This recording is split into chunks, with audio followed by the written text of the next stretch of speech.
Alright everybody, welcome to Tomahawk DIY. I'll show you how to repair a backflow preventer, which can be very easy when the inner components are broken.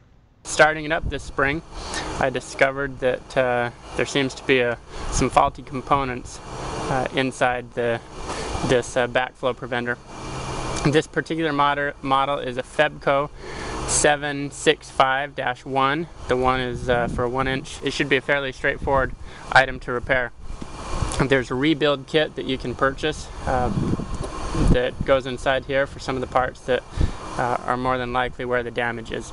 So we'll take a look and see how it goes. The two valves here are now shut. These relief valves or check valves, those are shut. Let's go ahead and open the water and let it flow out and see what happens. Alright, so I've got the valves open here now, and as you can see, there's water that's actually dripping down, coming from under the bell here.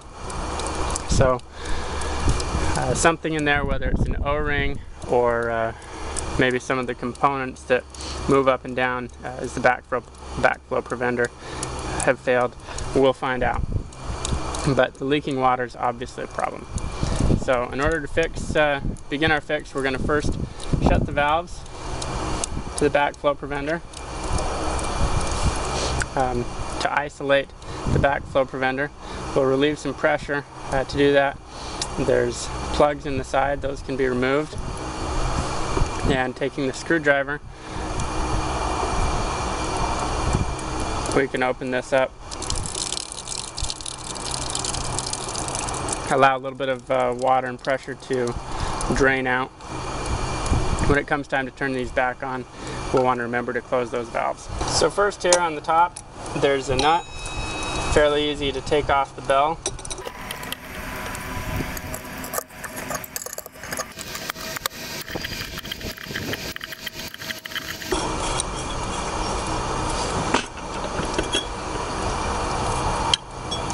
Alright, so we have the bell. This is essentially just an umbrella or cover to keep debris from falling inside the backflow preventer. Let's take a look to see inside here how this, get an idea of how this works. Looking down, there's the plastic cover that spins freely around this shaft, and there's some rubber gasketing in there.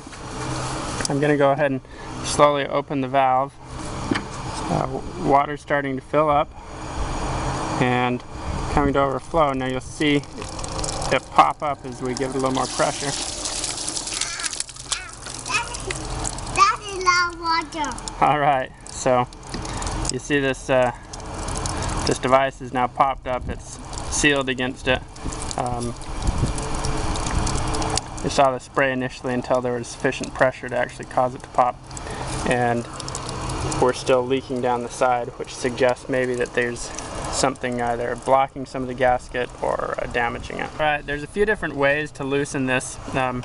These components, they say right on them to hand tighten, but of course over time they can get sticky and unfortunately not giving way. So at first the loosening by hand doesn't work, and another approach is using some channel locks, getting a good grip on the plastic and just backing it out. And you can see this is giving way for us.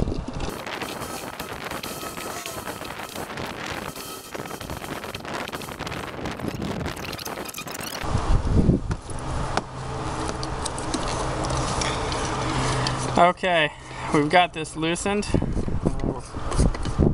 Go ahead and pull this out and let's see what we can learn. It looks like our problem's right here. This gasket on this assembly is cracked right there, which explains the slight leak that we saw coming through. This entire piece needs to be replaced. Note there's an O-ring here. The typical rebuild kit will include a new O-ring. That water in there, that is an indication of why it's so important to make sure this is fully drained in the wintertime if you're in a freezing area. So the way this assembly works is these two pieces slide together, and as it sits in there, water presses up against the bottom. You notice at first, before there's much water pressure, it works its way around and water comes spewing out of the top, and then as the water pressure builds, this slides up and seals on the gasket, just like that. Of course, with this crack that we've identified, water is making its way past. Alright, so to replace the poppet and this inner valve, this backflow valve, you get your new part, and this part's going to drop inside. Be sure to remove the old O-ring. We got a new O-ring right here, and then you put this whole assembly in. It's important to screw this on, but only to screw it on hand tight. Screwing it down hand tight. We can now put the bell back on and tighten this down. Before I put that back on, I'm going to turn on the water and check to make sure it's functioning properly. So let's check the water. We're going to open this valve slowly, and we should see the water fill and we should see the backflow preventer performance function. We'll turn on the water and see how this performs. Going to turn it on slowly.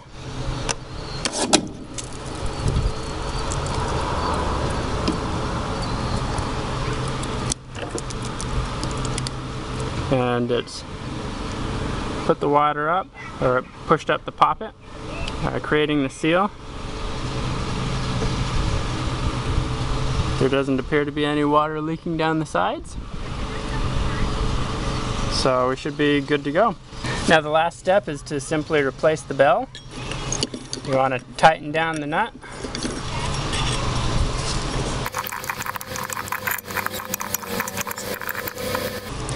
This doesn't need to be terribly tight. It's really just a rain shield to keep things from getting in. And with that, we've completed replacement of the backflow preventer, of the innards of the backflow preventer, and we're good to go. Thanks for watching Tomahawk DIY. Don't forget to subscribe or leave a comment. Like the video if you enjoy it.